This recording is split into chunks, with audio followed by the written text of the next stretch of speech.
Hey everybody, welcome back to Excel 10 Minute Leaders Live. My name is Graham Brown. The fun starts when we take it live, which means anything can happen in the next 10 minutes, including technical challenges.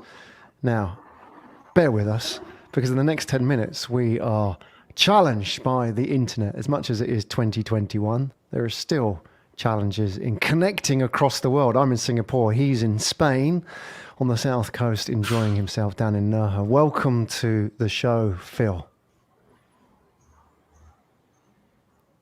Thanks, Graham. Thanks for having me on. It's excellent to have you here. There's a little bit of a delay. It takes us back to 80s television when they used to do those kind of special broadcasts to people in different countries. So it reminds me of that time. So there is a little bit of delay. We will get through this. All right then, Phil, we've got 10 minutes together. Are you ready? Let's get going. The first question is, what does it say on your business card? Well, on my business card, it says business mentor and angel investor.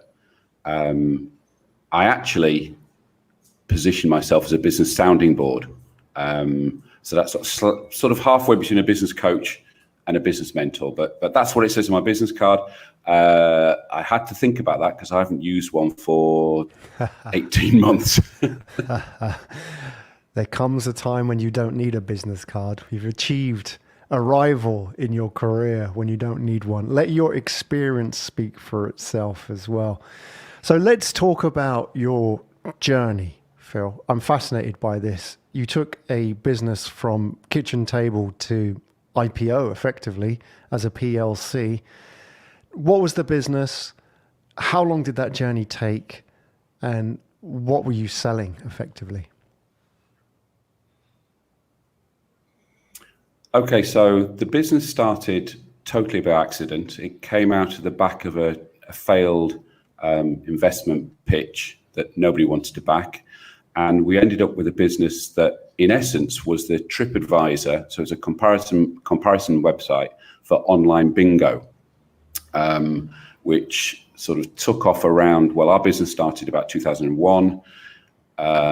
18 years later, we sold it to a PLC. The first 5 years was just myself and my wife working from home with a few freelancers. Then the big scary step to taking an office and staff, when you become a grown-up business. And as I say, 18 years later, that's the shortcut, but 18 years later, we sold it to a PLC. Wow. And now you're enjoying life on the south coast of Spain. So there is a happy ending. I want to know, and this, I'll put the question up next because there's a little bit of a delay. I want to know the feeling when you knew the deal was done and dusted, because exits are not clean breaks. All the entrepreneurs I know sell the business and there's a long period where you're still selling the business, due diligence, paperwork, lawyers. But the day you knew it was finished and it was signed, tell me your feeling.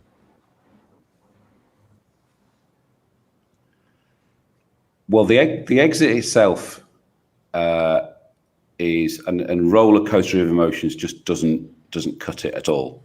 So you've got the point where the purchaser says, yeah, I'll buy your business and I'll give you, X million pounds.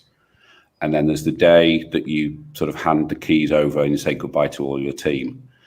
And the emotions in between there are just ridiculous. So the day I agreed the deal on the phone, the CEO, after a really short period of time with a few emails, and I couldn't walk out of my office for about 10 minutes because the smile on my face was too big, because the team would have thought, hang on, what's going on here?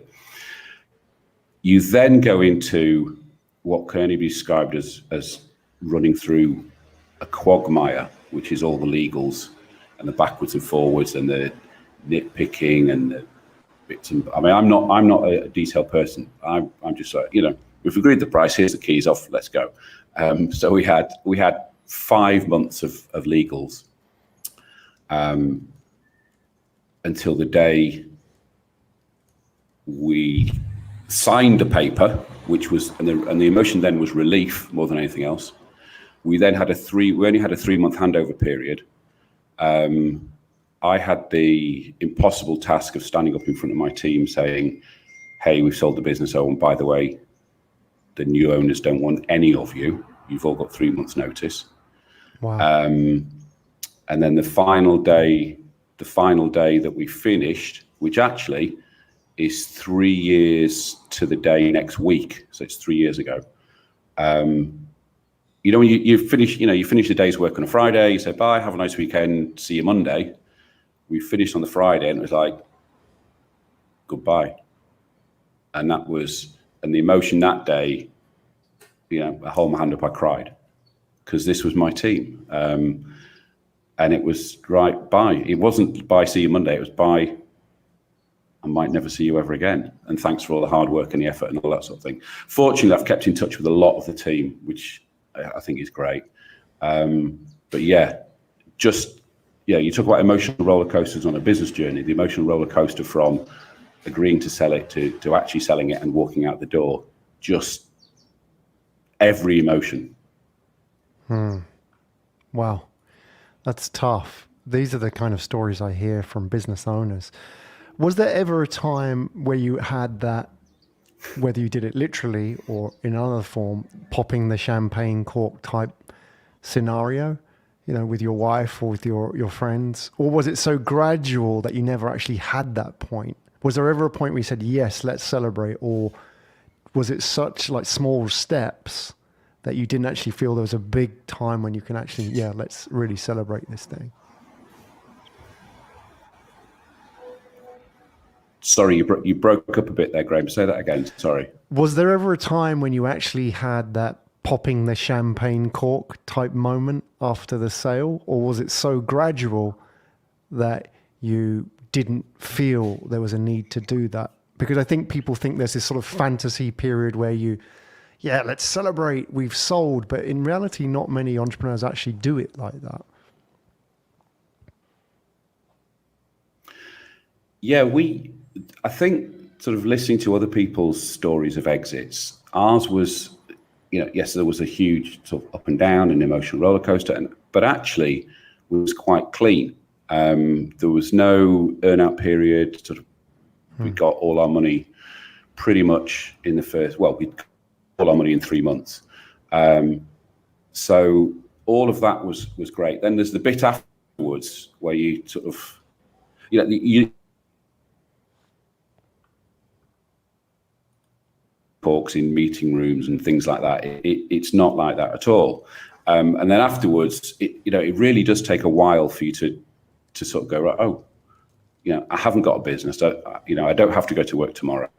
You know, all the fun, excitement, the pressure, the stresses of business just are not there. And there is a bit of an emotional void afterwards, and a bit of, what do I do next? And I think I'm still working that out at the moment. That's great to hear. The true honesty there.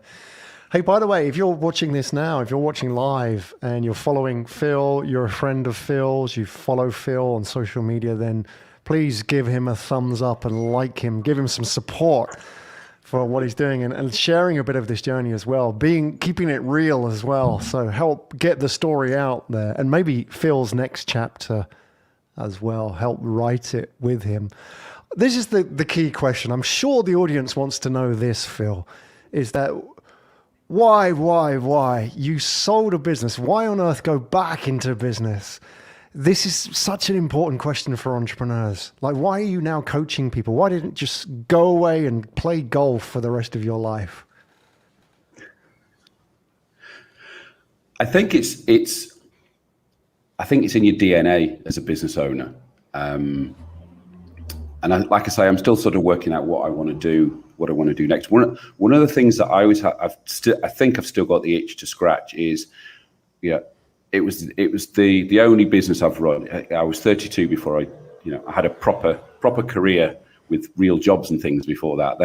Then I launched my own business. So we did very well. We were lucky. We were in the right place at the right time. We put a lot of hard work and effort into it. But I've still got that itch that says, well, did you just get lucky? Are you just a one-trick pony?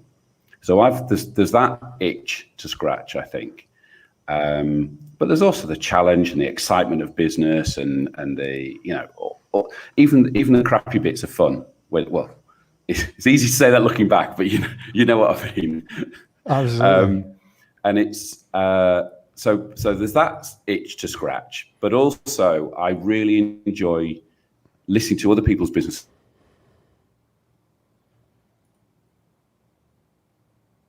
What I call a business sounding board. So I help people with their businesses and their business journeys. So maybe that's a halfway house of having all the fun of being involved in business, but it's like seeing a friend's baby. It's great to hold them for 10 minutes, then you give them back. Thank you very much. Or being a grandparent, maybe, that you don't have to do all the heavy lifting of looking after this thing day to day. You got some comments as well coming in, people watching live. Simon Jones, I don't know if he is known to you, but if he is, he's giving you the good vibes. I don't know what emoji that is, but obviously he supports you in what you do, which is great to see. Hey, it's been wonderful chatting with you. Simon was my number 2 and had a big part to play in our success. Well done, Simon. A shout out to you. Thank you for making this journey possible and for helping Phil to get to this point as well. Wonderful. We don't have much time left, Phil, so let's do it. Where do we find out more about you?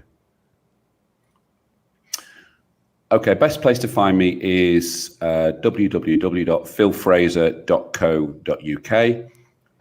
Don't go to .com, because .com is a medieval reenactment costume company. So if you see some pictures of Robin Hood and things like that, that's not me. That's the wrong place. So .co.uk, or find me on LinkedIn. I'm on LinkedIn most days.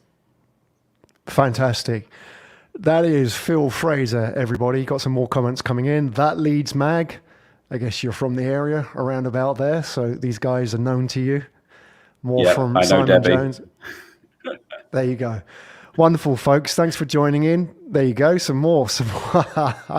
You got your fan club out today. How about that? They're still with you, even though you're enjoying yourself down there on the south coast of Spain. Wonderful. Phil, a lot of fun today talking to you, and great to see the people that you know out in force as well, who are part of the journey with you. Thank you so much for joining us on XL 10 Minute Leaders Live today.